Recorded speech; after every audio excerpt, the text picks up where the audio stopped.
It was the end of the day. I was running out of time, and based on the test that I had already performed, everything indicated that it was, yeah, that's what I'm talking about. So what this tells? All right, we got this RAV4 2014. Basically, the customer concerns that the vehicle doesn't start. So let's take a look at it, see what's going on. As y'all can hear, it's cranking. We got a RPM. The RPM gauge is moving, indicating that we have a crank position sensor signal, which is good.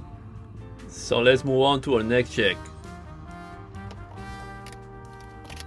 So now I also wanted to check the security system, and as y'all can see, the security light is not staying on, so that indicates that there is nothing wrong with it that could prevent the vehicle from start.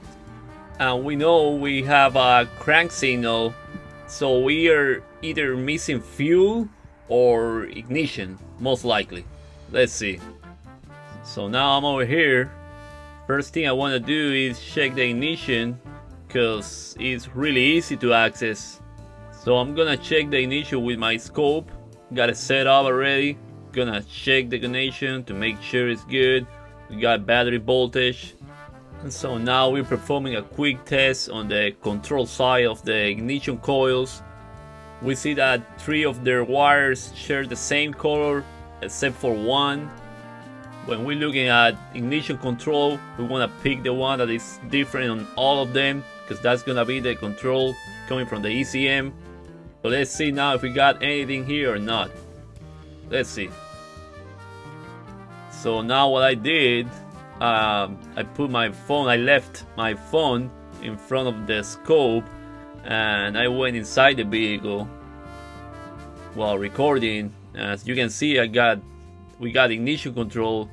So as far as control on the ignition, we good. So now that we know that at least on the control side of the ignition we good, now I wanted to take a quick check on the fuel side, and to do so I'm gonna use this intake cleaner. I'm gonna spray some in the intake, and if the vehicle attempts to start, that will tell us that we definitely have a fuel related problem. So I moved the intake tube a little bit to gain some space. Now I'm spraying some of this stuff in there, and let's slide it back in, and let's see if we got any reaction from the vehicle. That'll be awesome.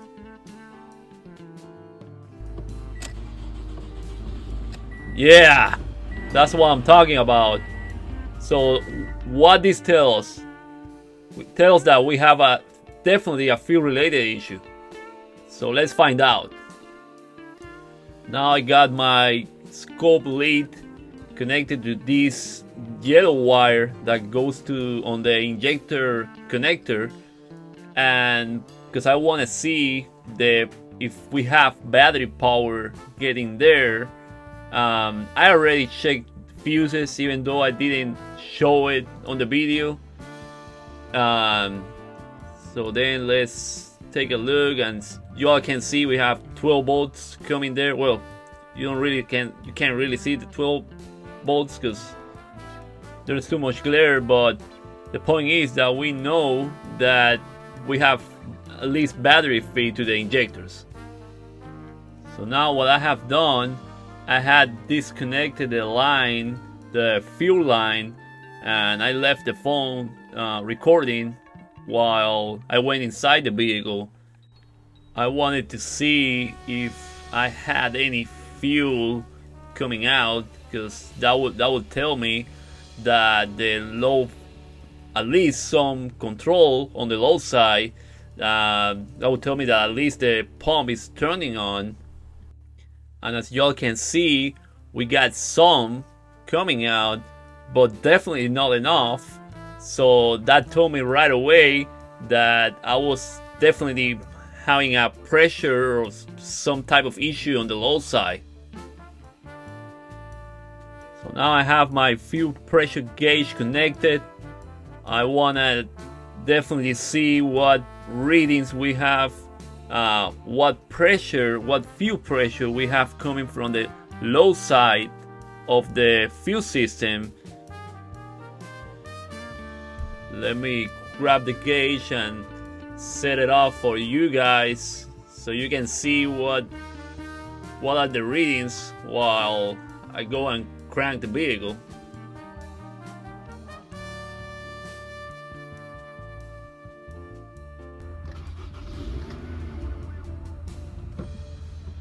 We got nothing.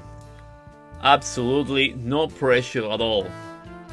So in this case, I feel confident about making a call on the fuel pump based on the fact that on the previous test we got some fuel coming out of that line right there.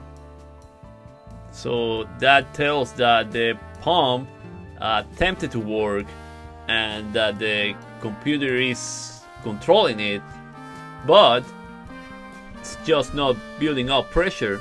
So I want to pause for a second, reflect on it.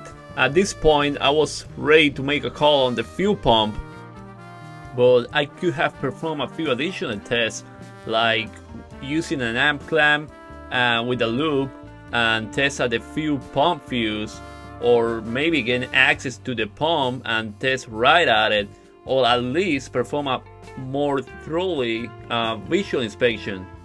But it was the end of the day, I was running out of time, and based on the test that I had already performed, everything indicated that it was just a pump what it needed.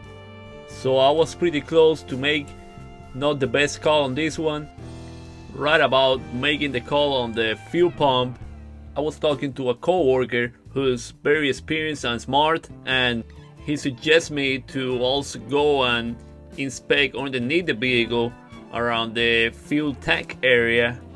And look, I don't know if you all can see, but the tank is dented. So what happens is that sometimes something hits the tank, gets the tank dented, and also causes a leak, draining all the fuel. But you might think that the tank is actually full, but it's not. What happens is that the the sending unit gets pushed up when the tank gets hit. So this one is not only going to need a fuel pump, it's gonna also need a fuel tank. So one of the takeaways from this case is to always perform more than one test on the suspect part. Something I have heard a lot from Scanner Danner. Also, don't rush, take your time to perform a visual inspection, and if you confirm that a part is definitely bad and needs to be changed, think about the root cause. Reflect and ask questions like, what could have caused this part to fail?